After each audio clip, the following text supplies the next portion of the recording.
All right, so get this. Leadership training with horses. With horses. Yeah, you heard that right? With horses. Interesting. It sounds a little out there, I know. right? Yeah. But trust me on this one. This is fascinating stuff.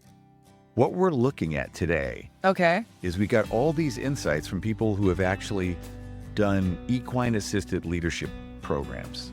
Interesting. And like their experiences are kind of mind-blowing. Yeah. So in this deep dive, what we're going to try and unpack Yeah. is not just what this horse-powered leadership thing is, Okay. but why it actually works. And who knows? Yeah. You might even pick up a leadership tip or two that you can use in your own life. Oh, that'd be great. Whether you're running a company, Okay. just trying to like wrangle your to-do list. Yeah, we could all use some help with that. You know what I mean? Definitely. So it's kind of interesting, right? Like we tend to think of leadership as this very human-centric thing. Yes, definitely. You know, like about commanding a room or having all the I answers. don't know the answers, yeah. But horses, they demand a totally different approach. They do. They really challenge those assumptions. One that you may not expect. For sure. And we have quotes here from people like Lars Magnusson, Ericsson of Ericsson, and Arturo Oriano-Vardis from the Vardis, Big names. talking about how they felt helpless at first. Helpless. Helpless. They're CEOs, top dogs in their fields. I wouldn't expect them to feel helpless. No, right. Feeling helpless around horses. Yeah. What do you think that is? What's going on there? Well, I think it's because horses are really, really good at cutting through all the BS. They react to our genuine energy, our unspoken emotions and our body language. So imagine them as like a mirror reflecting back your true self. So if you're tense or unsure, they might move away. But if you're calm and assertive, they're more likely to come closer. You can't fake it with a horse. Right. And it's like what Caddy Glass from Axelent said. Yeah, You get immediate feedback from horses. immediate. Like there's no room for PowerPoint or fancy speeches. It's just pure, unfiltered reaction. Just pure reaction. Have you ever worked with someone who was just like a really good read on people? Oh, yeah? Like they could just sense the mood of a room? Yeah, absolutely. Horses are like that, but like on steroids.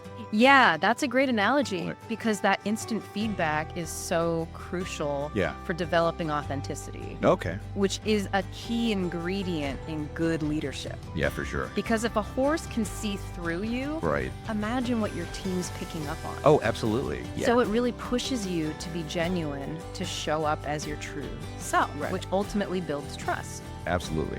So authenticity, that's one leadership skill that gets highlighted Yes. in the sources. Yeah. But there are others too, right? Absolutely. Yeah. There's this concept of moderating pressure, Okay. which Arturo Oriano-Vardis talked about. Okay. And it's about finding that sweet spot between pushing your team to excel and creating a supportive environment where they can thrive. So think of it like setting ambitious deadlines, Okay. but also providing the resources and the support they need to get there. I see. So it's about motivation, not overwhelming pressure. Yeah. That makes a lot of sense. Yeah. And speaking of pressure, I cannot get over this quote about having a 500-kilogram animal staring you in the face. Whoa. Can you imagine? That's intimidating. That would get my heart racing. I'll do that.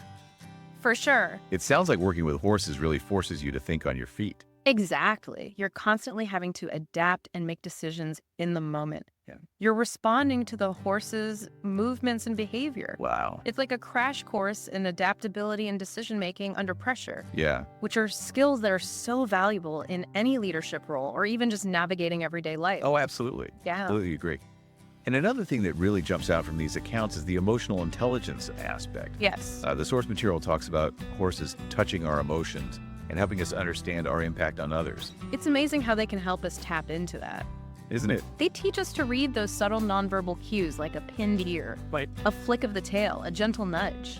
Interesting. It's like they're giving us a masterclass in empathy, Wow. which is essential for connecting with people and building strong relationships Right. in the office or at home. Absolutely. Yeah. So as we wrap up this deep dive into horse-powered leadership, Okay. what's like the one big takeaway you think our listeners should walk away with? I think it's this. True leadership isn't about dominating or controlling. Oh, It's about understanding and responding. I see. It's about being present, Mhm. authentic, and emotionally intelligent. Yeah.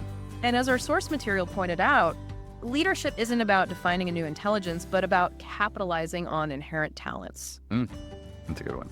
So maybe the question for you, dear listener, is what are your innate strengths? Okay. And how can you harness them to lead in your own unique way? That's something to think about. All right, well, there you have it, folks. Thanks for listening. That's our deep dive on horse-powered leadership. Until next time, catch you later. Bye. Bye.